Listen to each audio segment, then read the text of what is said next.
Hello friends, welcome to my channel stocks and investment Tamil. இந்த வீடியோவில் கராரோ India வென்டிவ் ஹாஸ்பிட்டலிட்டியோட IPO ரிவ்யூவை பார்த்துருவோம். Disclaimer என்னன்னா, நாங்கள் சிபி ரிஜிஸ்டர் ஃபினான்ஷியல் அட்வைசர் கிடையாது. நீங்கள் இன்வெஸ்ட்மெண்ட் டிசிஷன் எடுக்கிறதுக்கு முன்னாடி ஒரு சிபி ரிஜிஸ்டர் ஃபினான்ஷியல் அட்வைசரை மறக்காம கன்சல்ட் பண்ணணும். இங்கே நாங்கள் எங்கள் ஒப்பீனியனை தெரிவிக்கிறோம். எஜுகேஷனல் பர்பஸுக்காக இன்வெஸ்ட்மெண்ட் அட்வைஸா நீங்கள் எடுத்துக்க கூடாது. நீங்க இந்த சேனலோட முதல் வியூவரா இருந்தீங்கன்னா மறக்காம இந்த சேனலை சப்ஸ்கிரைப் பண்ணி உங்க ஆதரவை தெரிவிங்க.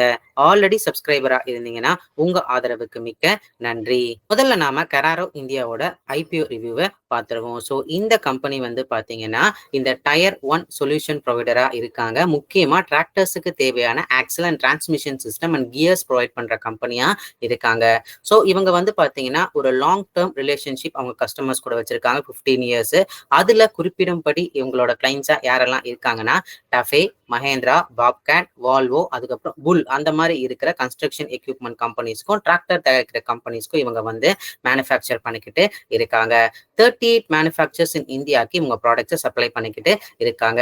ரெவன்யூ சிஏஜிஆர் 9.32% இருக்கு. எபிடா சிஏஜிஆர் 35% இருக்கு. பேட் சிஏஜிஆர் 70% இருக்கு. கடந்த 3 ஃபினான்ஷியல் இயர்ல இந்த கம்பெனியோட ரெவன்யூ வைஸ் பிரேக் டவுன் பார்க்கும்போது 60% வந்து ரெவன்யூ வந்து இந்தியாக்குள்ளேயும் 30% ரெவன்யூ வந்து அவுட் சைட் இந்தியாலையும் இருக்கு.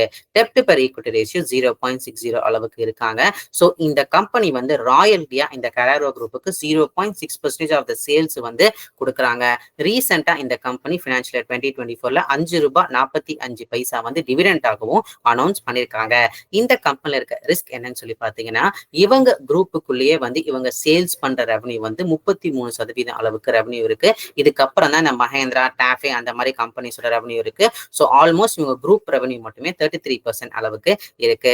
அதுக்கப்புறம் இந்த டிராக்டர் பிசினஸ் எல்லாம் பார்த்தீங்கன்னா மான்சூன் பேஸ்ட் பிசினஸ். முக்கியமா இந்த ஜூன் டு நவம்பர்ல மான்சூன் எப்படி இருக்கோ அதே மாதிரி டாரிஃப் கிராப் சீசன் எப்படி இருக்கோ அதுக்கேற்ற மாதிரி தான் இந்த டிராக்டர் சேல்ஸ் இருக்கும். இந்த டிராக்டர் சேல்ஸை பொறுத்து தான் இந்த மாதிரி கம்பெனிஸோட ரெவன்யூ அண்ட் ப்ராஃபிட் மார்ஜின்ஸ் இருக்கும். ஒரு சீசனல் பேஸ்ட் பிசினஸா இருக்காங்க.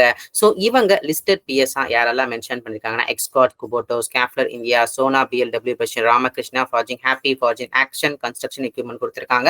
சில பேர் பியர் டு பியர் கம்பாரிசன் வந்து பண்ணாத கம்பெனியா இருக்காங்க. ஸோ இந்த பியர்ஸை கம்பேர் பண்ணும்போது இவங்க எபிட்டா மார்ஜின்ஸ் இருந்தாலும் சரி, பேட் மார்ஜின்ஸ் இருந்தாலும் சரி ரொம்பவே குறைவாவே இருக்கு. பிளஸ் இந்த கம்பெனிக்கு இந்த லீகல் ப்ரொசீடிங்ஸ் மூலமா ஒரு 300 crores அளவுக்கு வந்து ஒரு அமௌண்ட் அவுட்ஸ்டாண்டிங் இருக்கு. அது எப்பயாச்சும் வந்து கால் பேக் பண்ணாங்கன்னா இந்த company revenue and profit margins வந்து குறையறதுக்கு வாய்ப்புகள் இருக்கு. வேல்யூவேஷன்ஸ் வைஸ் பார்க்கும்போது இந்த கம்பெனி கேட்கிற வேல்யூவேஷன்ஸ் வந்து ஆல்மோஸ்ட் 40 times earnings கேட்கறாங்க. இவங்க பிஎஸ் வந்து மினிமம் 32 times earningsல இருந்து மேக்ஸிமம் வந்து பாத்தீங்கன்னா கிட்டத்தட்ட 67 times earningsல வந்து ட்ரேட் ஆயிட்டு இருக்காங்க. இந்த வேல்யூவேஷன்ஸ் இவங்களுக்கு ஜஸ்டிஃபைபிளா அப்படின்னு சொல்லி கேட்டீங்கன்னா, முதல்ல வந்து இவங்க ஓஎஃப்எஸ் ஐபிஓல வராங்க. இதனால கம்பெனிக்கு எந்த லாபமும் கிடையாது. ரெண்டாவது 9% அளவுக்கு மட்டும்தான் கேகர் growth வச்சிருக்காங்க. இவங்க ரெவன்யூ growth, அதுவும் எபிட்டா growth வெறும் 35% அளவுக்கு தான் இருக்கு. ஸோ இவங்க கேட்கிற 40 times earningsங்கிறது வந்து ஸ்லைட்லி கொஞ்சம் ஹையர் வேல்யூவேஷன்ஸா நான் வந்து பாக்குறேன். ஸோ ஓவராலா இந்த கம்பெனி வந்து பாத்தீங்கன்னா பிசினஸ் ஒரு சைக்ளிக்கல் பிசினஸ் இருக்கு. குரூப் வந்து அவங்க குரூப்புக்குள்ளேயே ஒரு 33% ரெவன்யூ இருக்காங்க. ஓஎஃப்எஸ் ஐபிஓ இருக்காங்க. டாப் லைன் வெறும் 9% growth ஆகி எபிட்டா மார்ஜின்ஸ் 35% சிஏஜர் வச்சுக்கிட்டு 40 times earnings கேட்கறது கொஞ்சம் ஸ்லைட்லி ஹையர் வேல்யூவேஷன்ஸ் எல்லாம் இருக்கு. அதனால கொஞ்சம் ரிஸ்க் கேட்டகரியில இந்த ஐபிஓவை நான் பிளேஸ் பண்றேன். அடுத்து நாம என்ன கம்பெனியை பத்தி பார்க்க போறோம்னா இந்த வென்டிவ் கேபிட்டலிட்டி வந்து பார்க்க போறோம். சில பிளாக் ஸ்டோன் பேக்டு கம்பெனியா வந்து இருக்காங்க. ஸோ இந்த கம்பெனியோட மெயின் பிசினஸ் என்னன்னா லக்ஸரி ஹோட்டல் பிசினஸ்ல இருக்காங்க. இவங்களோட போர்ட்போலியோல லெவல் ஆபரேஷன் ஹாஸ்பிட்டாலிட்டி அசெட்ஸ் வந்து இருக்கு. இந்தியாலையும் மால்டீவ்ஸ்லயும் இவங்களோட ஆவரேஜ் ரூம் ரேட் வந்து பாத்தீங்கன்னா பியர்ஸை கம்பேர் பண்ண சொல்ல அதிகமா இருக்கு. பிளஸ் இவங்க ஆவரேஜ் ரூம் ரேட் வந்து இயர் ஆன் இயர் இன்க்ரீஸ் ஆகும் ஆயிருக்கு. ப்ரோ ஃபார்மா பேசிஸ்ல வந்து பாத்தீங்கன்னா இவங்களோட ரெவன்யூ growth வந்து 8% அளவுக்கு சிஏஜிஆர்ல, எபிட்டா மார்ஜின்ஸ் வந்து 12% அளவுக்கு வந்து ஃபினான்ஷியல் இயர் 2024 இருக்கு. ப்ரோ ஃபார்மா பேசிஸ் என்னன்னா ஒரு மர்ஜர் அக்விசிஷன் வந்து போக போறாங்க. 2025ல நிறைய ஹோட்டல்ஸ் இந்த மாதிரி வாங்கியிருக்காங்க.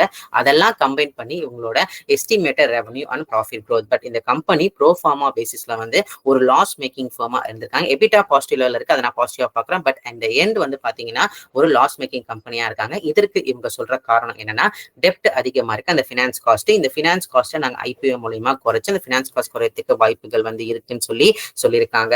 பிளஸ் இந்த கம்பெனி வந்து பாத்தீங்கன்னா ராயல்டி ஃபீஸும் வந்து அவங்க கொடுத்துட்டு இருக்காங்க. பிளஸ் இந்த கம்பெனியோட லிஸ்டட் பிஎஸ்லாம் யாரெல்லாம் மென்ஷன் பண்ணி இருந்தாங்கன்னா Chalet hotel, Samhi hotel, Juniper hotels, Indian hotels company limited, EIH hotels, Lemon Tree hotels limited, அபிஜேஸ் சரேன்ற பார்க்கலாம் வந்து மென்ஷன் பண்ணிக்கிட்டு இருந்தாங்க. ஸோ ப்ரோஃபார்மா பேசிஸ்ல இந்த கம்பெனி வந்து நெகட்டிவா இருந்தாலுமே, லாஸ் மேக்கிங் ஃபர்மா இருந்தாலுமே, இந்த ப்ரோஃபார்மா இல்ல மெர்ஜர் அக்விசிஷன் இல்லாம பார்க்கும்போது இந்த கம்பெனி ஒரு ப்ராஃபிட்டபிள் கம்பெனியா இருக்காங்க. அந்த பேசிஸ்ல இவங்க வேல்யூவேஷன்ஸ் எடுத்து பார்க்கும்பொழுது கிட்டத்தட்ட ஒரு 40 டைம்ஸ் வேல்யூவேஷன்ஸ் கேட்கறாங்க based on financial 2022 earnings per share. ஆனா இந்த கம்பெனி வந்து பாத்தீங்கன்னா இந்த மெர்ஜர் அக்விசிஷன் அதுக்கப்புறம் கொஞ்சம் கடன் இருக்கிறதுனால இப்போதைக்கு அந்த ப்ரோஃபார்மா பேஸ்ல லாஸ் மேக்கிங் இருக்கிறதுனால இந்த வேல்யூவேஷன்ஸ் வந்து எனக்கு ஜஸ்டிஃபைபிளா வந்து தெரியல. காரணம் என்னன்னா இவங்க லிஸ்டட் பிஎஸ்ல இஐஹெச் லிமிடெட் இவங்க ஐபிஓ பிரைஸ் எவ்வளவு கேட்கறாங்கன்னா 600 ரூபாய் அளவு கேட்கறாங்க. ஸோ இவங்க இஐஹெச் வந்து ஆல்ரெடி வந்து பாத்தீங்கன்னா 424 ரூபாய்க்கு ட்ரேட் ஆகி ஒரு 39 டைம்ஸ் ஏர்னிங்ஸ் தான் கேட்கறாங்க. ஸோ பிரைஸும் குறைவு, வேல்யூவேஷனும் குறைவு, ஒரு ப்ராஃபிட்டபிள் பிசினஸ் இருக்கிற இஐஹெச் நம்ம சூஸ் பண்ணுவோமா இல்ல ஒரு ப்ரோஃபார்மா பேசிஸ்ல லாஸ் மேக்கிங்கா இருக்கிற இந்த லக்ஸரி ஹோட்டல் பிசினஸ் இந்த கம்பெனி சூஸ் பண்ணுவோமான்னு சொல்லி நீங்க முடிவு எடுத்துக்கோங்க. இப்போதைக்கு மெர்ஜர் அண்ட் அக்விசிஷன் பேங்க்ல இந்த கம்பெனி வந்து ஒரு லாஸ் தான் பேலன்ஸ் ஷீட்ல புக் பண்ணிருக்காங்க. ஸோ இப்போதைக்கு இந்த கம்பெனி வந்து வெரி வெரி ரிஸ்க் கேட்டகரியில வந்து நான் பிளேஸ் பண்றேன். இதெல்லாமே வந்து பாத்தீங்கன்னா என்னோட பர்சனல் வியூ.